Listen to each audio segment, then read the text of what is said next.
Hey everybody, Max here, and today I'm going to be looking at this retro carded Spider-Man Unlimited figure. This came out, I think I've had it for a couple of weeks now. I've been very busy with life and stuff, and just now getting around to doing some new videos. So this is going to be the start of another series, so be on the lookout for some other videos that I will be doing. I've got the Secret Wars Spider-Man to do, along with some Action Force and G.I. Joe classified figures that I'll be doing soon. So be on the lookout for that. Sorry for the hiatus, but life gets in the way sometimes. But without further ado, we're going to jump into this figure. I'm going to go over the accessories first. There's not much to this guy. He comes with the standard thwipping hands that we've seen before. As I was sitting here doing this, kind of doing a little preemptive run through, what do you call it, dress rehearsal, if you will.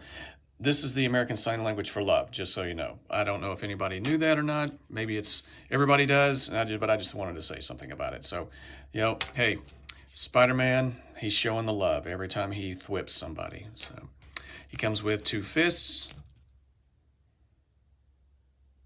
Nothing we've seen before. And then I've got the wall crawling hands on him right now, just to kind of put him in a little action pose, so to start us off. So here's the package. It is, if you are familiar with these figures, you know what the retro card looks like. Based on like the animated series Spider-Man from the 90s. This is Spider-Man Unlimited. He had his own animated series that only ran for a season, I believe, and was kind of a pseudo sequel to the Spider-Man 90s series, but it just didn't get the love. But it was a very unique series. I've been rewatching it recently, and it really kind of holds up. The animation is still pretty good. Yes, it's 30 years old, but the storyline was fairly compelling for the time. It had a little bit of a darker tone to it, but other than that, it was very unique. I kind of fell in love with this costume I would play him or this skin on I think the original PS1 Spider-Man game. So I just thought it's just kind of crazy and unique and still the same color scheme, but it was a nano suit. So I've always liked Spider-Man. I've always felt like Peter Parker is just one of those perennial characters that never realizes his full potential. The guy's a genius. Dan Slott kind of touched on it in his run, big time. I was really enjoyed that run to a certain degree that led into the Superior Spider-Man series and everything. But this was one of those things where, yes, he didn't invent this suit, but it's a nano suit, it's high tech, and he used it to go to Counter Earth to find, I guess, J. Jonah Jameson's son, and then he gets involved with some resistance to fight against the High Evolutionary, and so it was kind of wild for the 90s. That was pretty wild, and I can see why it didn't get renewed, which is a shame, because I bet if people watched it now, they'd be blown away by it and wish for a second season. Kind of like what we hope for, like a third season for Spectacular Spider-Man. But anyway, we're here to talk about Spider-Man Unlimited. Pretty good artwork on the back. Here's the other figures of the wave. This picture of Spider-Man Unlimited has a lighter red color than what we see here. I'm not really complaining. I think the darker red is much better. We got Agent Venom, Spider-Boy, Electro, Female Electro, Kane, and Chameleon. I'm only interested in Spider-Man Unlimited from this wave. So that's it. Peter Parker suits up to battle against Carnage and other unearthly enemies as Spider-Man Unlimited. So yeah, I think he was following Venom and Carnage. That was another reason he saw them on the shuttle that J. Jonah Jameson's son was using to go to Counter Earth. So I think that's how the storyline goes. But that's the package, basic stuff, nothing special. Let's dive into the figure. And I got to say that I really do like the look of this figure. Like I said, I like the suit. It's very unique. I know that the original Spidey suit is iconic and classic, and they always go back to it, but to be honest, it's never really done it for me. I've always liked variations on the suit, so the black suit is definitely my favorite. This one pretty cool. I like that it still has the same color scheme, but darker tones, and yet it's more stylized. So I don't know. I kind of dig it, and I'm hoping that we get a updated Spider-Man 2099 comic figure here pretty soon, because that's probably my all-time favorite. Yes, it's not Peter Parker, it's Miguel O'Hara, but I absolutely love that suit, that costume, and so this is kind of the same kind of color scheme that that suit does. So it's kind of, makes me long for something else. But again, we're here to talk about Spider-Man Unlimited. So he's got all the standard articulation that we have seen from Marvel Legends and all of our 6-inch scale figures that we know and love and all that kind of stuff. From Hasbro. So apparently this is a reuse body, I think a modified Sunfire, something like that. I don't have that, so that was before my time in classified, I'm sorry, Marvel Legends. But I don't mind it. It's fairly well detailed. I like that they sculpted the spider, and also on the chest and on the back. They didn't skimp, they didn't just paint it over. That's actually sculpted. That's pretty cool. There's also sculpt into the butterfly joint, and then sculpt on the shoulders. I think this might be sculpted too on the upper arm. It's kind of hard to, no, I think it's just painted in the same way with the line down the forearm. So these extensions here, I don't know, these aren't his web shooters, I don't think, but they come off, so they're not molded in, which I'm kind of glad that they're not molded in. I think it would limit articulation in the hands, but it's fairly well done. It's paint looks pretty good, which is we'll talk about that. I'm starting to get really annoyed with Hasbro and their kind of lack of QC, or it just seems like they could just be doing a much better job on their paint, and it bugs the heck out of me. And so this one is okay for the most part. The eyes look really good. They came out, they're solid. There's no overspray or anything like that. It's on a disc hinge, so obviously this is an older body. It looks like, okay, so this is blue and then painted red, and then this is red with some, I don't know, it just looks a little janky right there, but obviously it's on the back. You wouldn't see it much as it's displayed.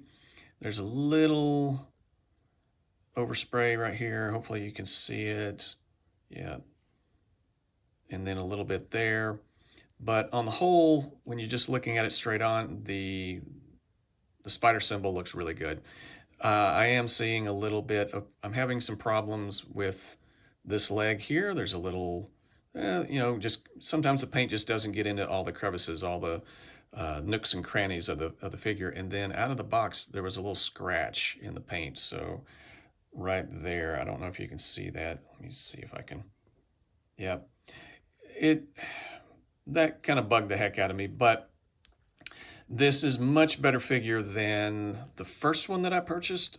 Target had these. I got this from Target, and they released them a lot sooner, and so I ordered it from them. I ordered two, got one. I guess they were coming from two different places. The first one, the first figure, the left at the boot cut was completely completely warped and bent, and I wasn't even about to take it out of the package and try to fix it. I took it back and got a refund. This one was a bit more structurally sound, but my complaint with this figure, and it seems like there's different types of plastic. It feels just a little bit cheaper in places, and well, let me just get into the articulation, and I'll talk about my gripes at the end.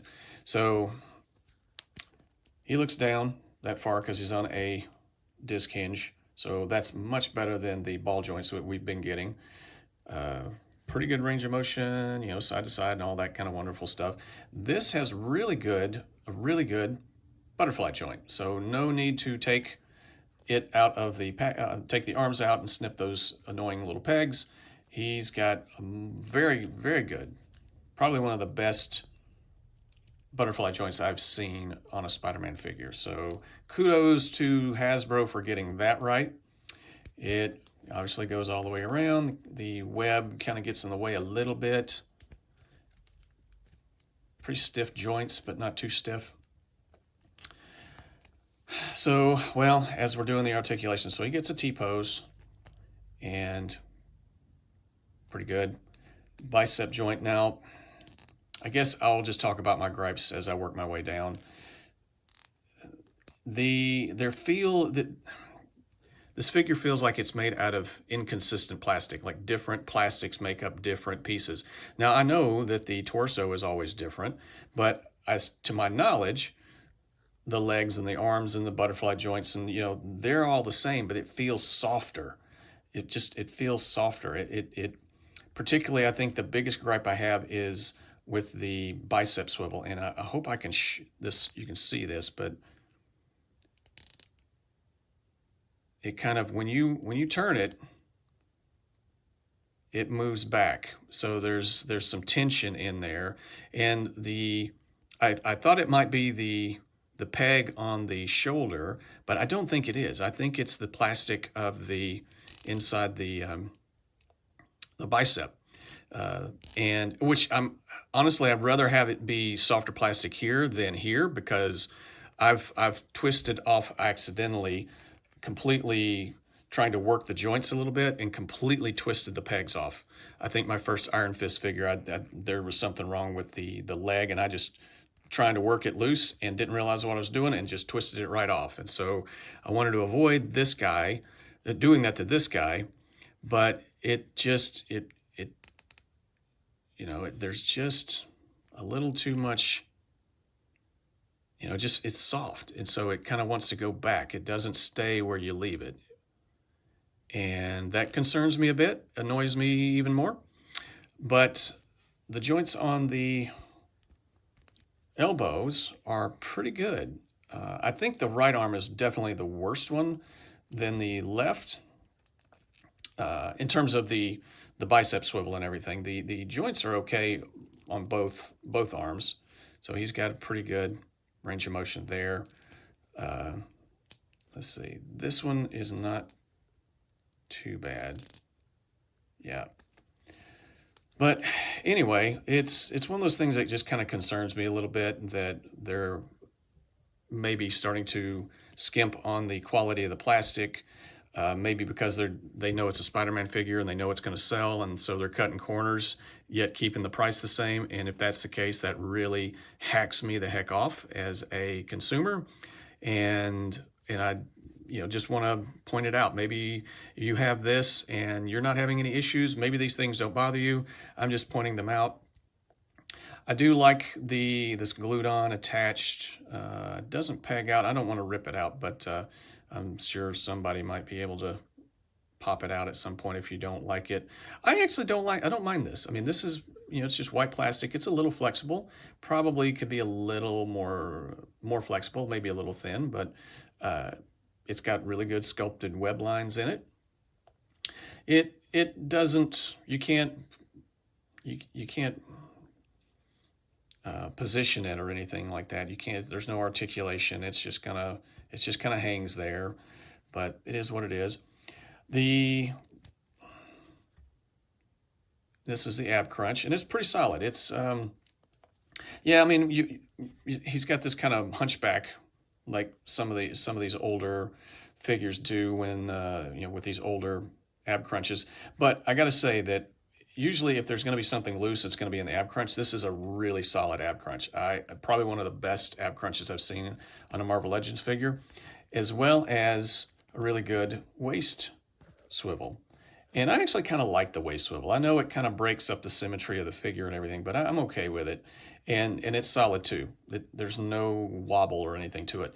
Now, like other than the this kind of squishy upper arm, everything is pretty tight, and so that's really cool. But emphasizing the word tight, we'll get into the thigh swivel here. So sadly, with this body, he has no drop down hips, and he only gets splits out that far, and he only kicks up, barely 90 degrees. So you're not going to get that, that really good deep. You're not going to be able to get him in some good poses, which maybe that's by design to intentionally frustrate us customers so that we will be willing to shell out $50 for the Maximum Spider-Man, which I will not. But if you feel like that's a fair price, you do you, no shame. Get what you want. It is your money. You earned it. Spend it however you dang well please.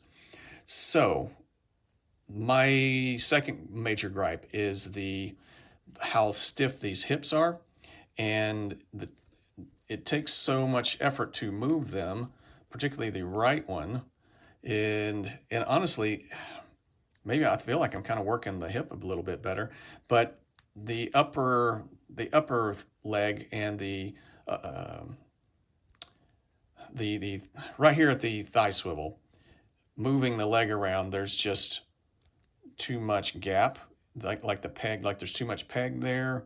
There's too much gap, and I don't like moving the legs at the hip and then seeing a gap. That drives me up a dang wall because it just, like I said, I feel like it's two different types of plastic and they're just not meshing well together, or it's just the tolerances aren't that great. I mean, looking at it straight on, there's no gap. I mean, that you know there's a thigh cut there, and it looks about what you would expect, and there's no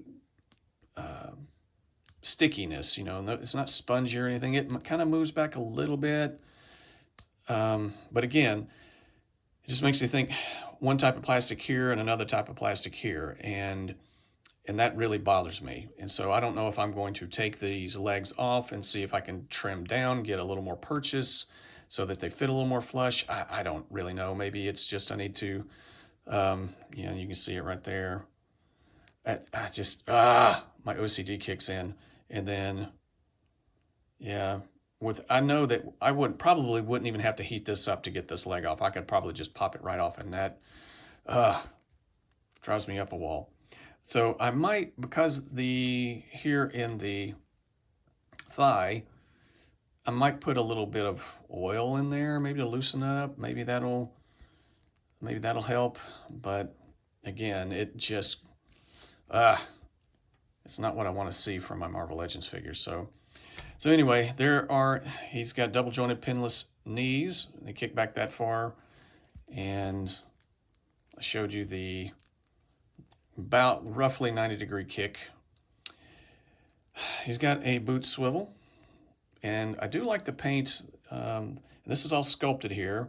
The back of the legs is they skimped a little bit. They could have gotten a little better paint there, but on the whole, they did a pretty good job on these ridges. I think it came out really well. Those are sculpted, so that's a new piece. And these feet look a little different too. They don't look like those big pontoon feet that we've been seeing with a lot of the Spider-Man figures. They just don't look, on some figures, they don't look very to scale. They don't scale well at the figure. These do. So I don't know if these have been used before or this is new to the figure. I don't know, but pretty good range of motion. Rocks around the clock on the ankle. And like I said, the first one that I got had in the package, it was just completely warped, just completely bent, and I was not keeping that. I wasn't going to open it and try and fix it, but it does feel just a little bit loose. Like I said, everything just feels a little softer than it should. The knees and the elbows are good. They're not, that would probably bother me the most, but it is what it is. This is the figure. Let me know what you think in the comment section if you've had any issues with this particular figure like that. I sometimes wonder if, the American market, if we're getting the crap ones in Asia and everywhere else is getting the better ones. Maybe I'm wrong. I don't know, but it's just a thought that I had. Those of you in the know that might know something more about the toy distribution network and how things go from Asia to America, let me know if we're getting the dregs of the line, and they're selling the better ones to the foreign markets, or rather their own markets, and we're the foreign market. So anyway, that is Spider-Man Unlimited. I'm going to give this guy a warp factor of 7. It's got, not without its flaws, but if just standing here, it looks pretty cool. But it just feels a little soft in some places. So just kind of keep that in mind. Caveat emptor, buyer beware. And I'm glad I only bought the one. I bought two. I was going to keep one on card, but after I got this one out, I don't think I'm going to get another one. So that's it. Thanks for watching, guys. And if you would feel so inclined, please feel free to like, share, and subscribe to the channel. I've just passed 100 subscribers, so been doing this for a couple of months, and I really appreciate all of you for sticking with me and feeling liking the content and everything. I appreciate the feedback and the camaraderie and the discussion. So I will talk at you guys next time. Be on the lookout for some more videos. See ya.